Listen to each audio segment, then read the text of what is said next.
Good morning, everyone. How has this day been treating you? It has been like raining over here. I was really wishing for it to be sunny so it would feel all warm and energetic, but it's raining and it's gloomy.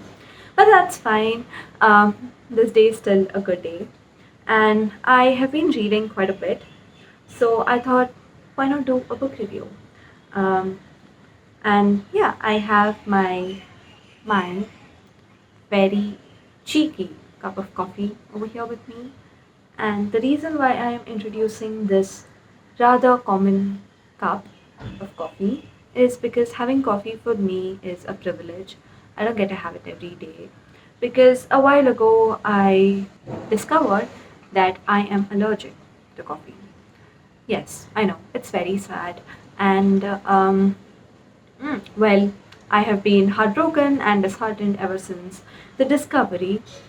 But yeah, well, I do get to have it every once a while, but it just I have to suffer after I have the coffee. Anyway, we're not here to talk about my caffeine problems. We're here to talk about the books that I read, and I just completed this book, The Hundred-Year-Old Man Who Climbed Out of His Window and Disappeared, last night. And I thought it'll be a good idea to review all the books that I've been reading over the last couple of weeks.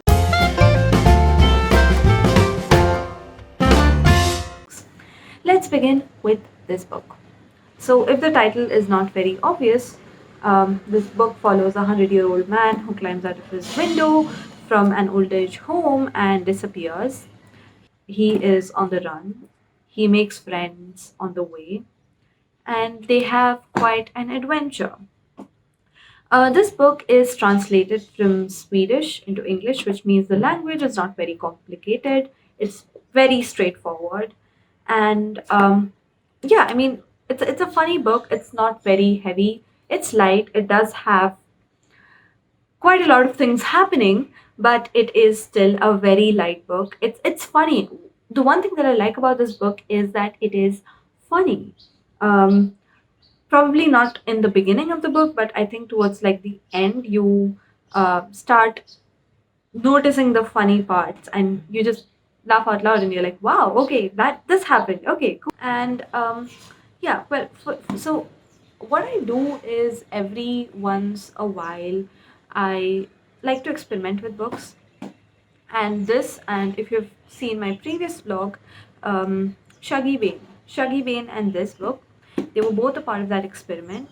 And what I do is I go on the internet, I randomly search for books, and I look at the summary, and if I like it, I just buy the book. I don't do the normal 1 2 page read thingy. I don't look at reviews. I just buy, and I like to experiment. And I bought this book that way, and I am glad I bought this one. Um, we are also like following this 100-year-old man's life. We are also like looking at what his life was like over the last 100 years. And might I say, what an adventure. Um, Obviously, it's not at all a realistic book. I mean, this would never, ever, ever happen in real life. But that's why it is fiction. And I really like this book. It is a refreshing read. It is light, although it's not supposed to be light. It is a very light book. You're gonna have fun reading it. Um, After I completed this book, I went on the internet and I searched for reviews. And yeah, I mean, people don't like this book very much, but I really liked it. And yeah, I also discovered yesterday that there is a movie based on this book. So if you're into movies and not into books, check this one out. I don't know what it's like. I have not seen the movie, but you can check it out if you want. And yeah, I mean, I really like this book, although the internet didn't. And overall, I think I'm giving it a 3.9 or something out of a 5. And yeah, I mean, check it out if you're into a light story which has a very different way of narrating stuff. Also, if you're wondering, I didn't complete Shaggy Bane. It is a very intense book, and I don't want something that's mentally draining right now. I mean, I'm just not in that place in life right now where I need books to stab me. So I'm just like going with light reads. It's nothing serious, no psychological thrillers, no Shaggy Bain type books, just chill books that I'm reading. That'll make me feel good and happy and light and breezy and warm. So the next book that we're going to talk about is Start Something That Matters by Blake Mycoskie. I don't have the hard copy of this book. I read the audiobook version of this book, and I'll like attach a poster or something over here for you for your reference. This book is the story of a company called Tom's Shoes and its founder Blake Mycoskie. Tom's Shoes is a multi-million dollar company, which is a for-profit organization, but it follows a one-for-one business model. So for every pair of shoes that you buy from Tom's Shoes, they donate one pair of shoes to kids in Africa who cannot afford to buy shoes. I really liked this idea, and I came across Blake Mycoskie's story in a podcast a while ago, and I really found it very inspiring. So I decided to pick this book up and read it. And honestly, the book lives up to its name. It's a wonderful book. It gives you so much insight into what it is like to start a business, to run a business, what you should keep in mind, why it is important to keep going despite failing. Everyone fails. This book teaches us that, and this book also like encourages you to do something for a cause, for a charity, and I really like that about this book. Blake's story is inspiring, and Tom's Shoes is a wonderful idea, and I really liked it. I really love this book. It's non-fiction, if you haven't figured that out already. And if you're interested in starting a business, running a business, or wanting to do something for charity, this book is going to push you to do that. And I love that about this book. Overall, I rate this book a 5 on 5.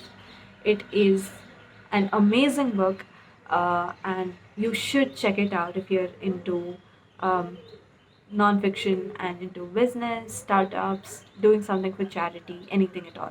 All right, so the next book that we're going to talk about is Fangirl.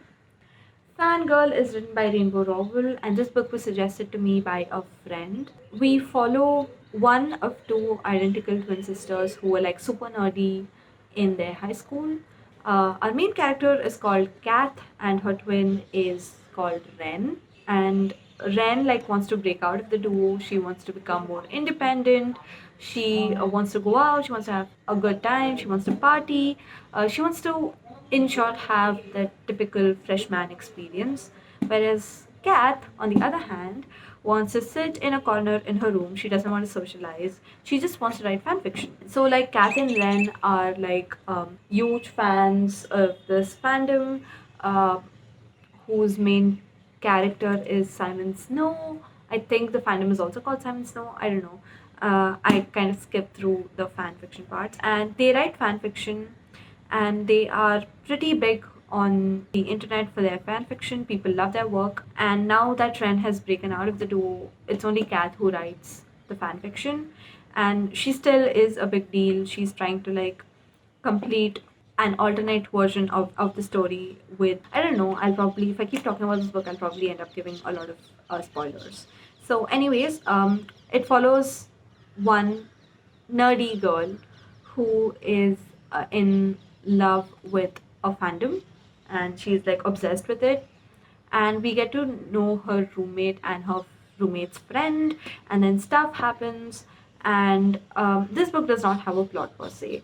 Rainbow Rowell probably was like, life goes on and I'm going to write about it. The one thing that I did not like about this book is how analogous the fandom that is mentioned in this book is to Harry Potter, and I was like pretty mad about it. I also like skipped through the fan fiction parts.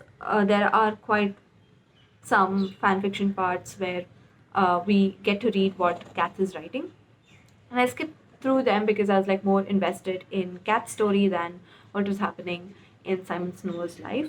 And yeah, I mean, this book, like I said, does not have a plot, but the writing is amazing. God, it's so warm. and fuzzy to read this book. Reading this book feels like getting a warm hug. It just feels so comforting. It's just going to make you feel so nice and warm and all the good adjectives in the dictionary. And yeah, I mean, I just love that about this book. Reading this book feels like getting a warm hug. And yeah, I mean, it's a really good book. Obviously, I probably would have read this back when I was 13 or 14, but like this book is the closest thing I can get to a college life right now. So I'm reading it right now. Also, huge thanks to my friend who suggested this book. It's amazing to read, although it doesn't have much of a plot. But the character development is awesome. It's amazing. I think I'm giving it between a 3.5 and a 4. I'm cutting the 1 star for sure for the similarity between Simon Snow and Harry Potter. But otherwise, it's a wonderful book. Check this one out. Alright, so the next book that we're going to talk about, which is going to be the last book of this day for this video, is Anxious People by Frederick Buckman. Again, I don't have a hard copy of this book because there was a certain paperback version for this book that I wanted, but it's not available in India, so I ended up reading the audiobook version of this book. I'll put in a picture here for your reference. Anxious People varies from being a good to a greatly relatable, amazing book, depending on where you are in your life right now. For me, I love the book. It follows a hostage drama. There is a room full of hostages, there's a bank robber, and we also follow two policemen who are investigating the crime. We just get to know every person's story in this book. We are like getting to know who the bank robber is, who the hostages are, who the policemen are, and it just makes you realize that this world is actually a very nice place, and that people can be really nice. It's a wholesome book. It just makes you realize that you find friends in strangers as well, and so much can happen over one afternoon, and it can change your life. The one thing that I really like about this book is the fact that it gives you so many perspectives on life. You get a perspective, you get to know what it is like to lose everything. You get to know what it's like to lose your job, lose your family, lose your home, and what goes through when you just lose everything in a day. You get to know what goes on in the minds of people who have depression and are suicidal. You get to see how much making compromises in a relationship is important and how it affects you as a person. Uh, it just gives you so much perspective on life, and that is something that I love about this book. This is probably the one Frederick Backman book that hasn't like made me cry. All the other Frederick Buckman books for me were like me just smiling while tears were like rolling down my cheeks. But this one didn't make me cry, didn't leave me with moisture in my eyes. It was just me smiling and being like, oh, that's such a wholesome book, as is the case with most of Frederick Buckman's books. Frederick Buckman has a way of writing where he states emotions as facts, and I really like that about his writing.